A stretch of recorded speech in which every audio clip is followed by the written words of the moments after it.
আসসালামু আলাইকুম। Jobs video YouTube চ্যানেলের পক্ষ থেকে সবাইকে শুভেচ্ছা অভিনন্দন। আশা করি সবাই আল্লাহর রহমতে ভালো আছেন। দীর্ঘদিন বিভিন্ন কারণে ব্যস্ত থাকার কারণে ভিডিও তৈরি করা সম্ভব হয়নি। অনেকদিন পরে নতুন করে আবার ভিডিও তৈরি শুরু করলাম। আশা করি সবাই ভালো আছেন। সম্প্রতি একটি নিয়োগ বিজ্ঞপ্তি প্রকাশিত হয়েছে, এটি হচ্ছে সমাজ সেবা অধিদপ্তর থেকে।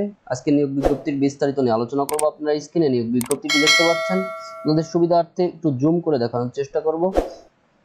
সমাজ সেবা অধিদপ্তর থেকে নিয়োগ বিজ্ঞপ্তি প্রকাশ করা হয়েছে। এটি হচ্ছে সমাজকর্মী ইউনিয়ন খাত স্থায়ী রাজস্ব। এখানে পদ সংখ্যা 209টি, অর্থাৎ 209টি পদ এখানে নিয়োগ দেওয়া হবে। শিক্ষাগত যোগ্যতা হচ্ছে কোনো স্বীকৃত বোর্ড হতে ন্যূনতম দ্বিতীয় বিভাগে উচ্চ মাধ্যমিক সার্টিফিকেট সমমানের পরীক্ষায় আপনাকে উত্তীর্ণ হতে হবে এবং বিভাগীয় প্রার্থীর ক্ষেত্রে বয়সসীমা 35 বছর পর্যন্ত শিথিলযোগ্য। যারা বিভাগীয় প্রার্থী রয়েছেন, এই বিভাগে কর্মরত তাদের বাবা মা বা আত্মীয় স্বজন কেউ যদি থাকে সেক্ষেত্রে বিভাগীয় প্রার্থী হিসেবে ধরা হয়।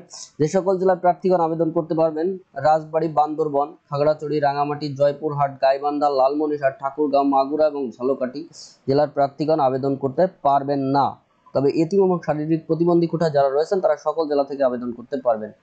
নিয়োগের জন্য আবেদনের সাধারণ প্রার্থীর বয়স হতে হবে 12/6/2024 তারিখে 18 থেকে 30 বছর। বীর মুক্তিযোদ্ধা, বীর শহীদ মুক্তিযোদ্ধার পুত্র কন্যার ক্ষেত্রে বয়স হতে হবে 18 থেকে 32 বছর। বীর মুক্তিযোদ্ধার পুত্র কন্যা ও পুত্র কন্যার বয়স 18 থেকে 30 বছর। তবে শারীরিক প্রতিবন্ধী যারা রয়েছেন তাদের ক্ষেত্রে 18 থেকে 32 বছর। বয়সের ক্ষেত্রে এফিডেভিট গ্রহণযোগ্য হবে না। বিস্তারিত একটু দেখে নেবেন। আপনাদের সুবিধার্থে নিয়োগ বিজ্ঞপ্তির পিডিএফ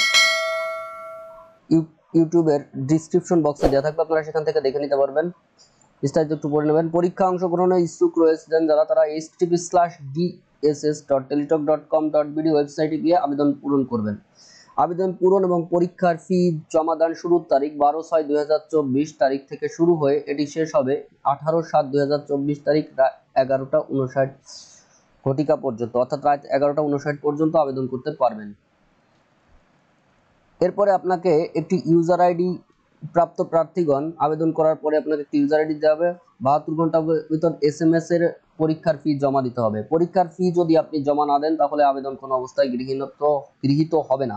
অনলাইনে আবেদনের প্রার্থীর রঙিন ছবির দৈর্ঘ্য হতে হবে 300x300 পিক্সেল এবং স্বাক্ষরের দৈর্ঘ্য হতে হবে 300x80 পিক্সেল।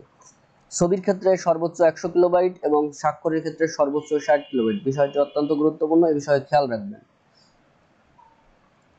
এরপরে আপনাকে যেটি করতে হবে, একটি টেলিটক প্রিপেইড মোবাইল নাম্বার থেকে 2টি SMS এর মাধ্যমে পরীক্ষার ফি বাবদ 200 টাকা, টেলিটক সার্ভিস চার্জ 23 টাকা সহ মোট 223 টাকা 72 ঘন্টার ভিতর জমা দিতে হবে। 72 ঘন্টার ভিতর যদি আপনি টাকা জমা না দেন তাহলে আপনার আবেদন কোনো অবস্থায় গৃহীত হবে না। মোবাইলের মেসেজ অপশনে গিয়ে টাইপ করবেন বড় হাতের DSS স্পেস ইউজার আইডি। আপনি যে আবেদন করার পরে একটি ইউজার আইডি পাবেন, সেই ইউজার আইডি এবং সেন্ড করবেন 16222 নম্বরে। ফিতে আপনাকে একটি SMS দেওয়া হবে। SMS এ থাকবে হচ্ছে, যেটি আপনাকে দ্বিতীয় SMS দিতে হবে সেটা হলো DSS স্পেস ES, একটি পিন নাম্বার দেওয়া হবে। আপনাকে একটি পিন নাম্বার দিবেন এবং 16222 নম্বরে সেন্ড করলে আপনার আবেদনটি সম্পূর্ণভাবে কমপ্লিট হবে। আশা করি বুঝতে পারছেন। আমাদের চ্যানেলটি জব সংগ্রাম চ্যানেল, চাকরির সকল নিয়োগ বিজ্ঞপ্তির বিস্তারিত নিয়ে আমরা আলোচনা করে থাকি। আমাদের চ্যানেলটি সাবস্ক্রাইব করে রাখুন, পাশে থাকা বেল আইকনে ক্লিক করে রাখুন। সবাই ভালো থাকবেন। আসসালামু আলাইকুম।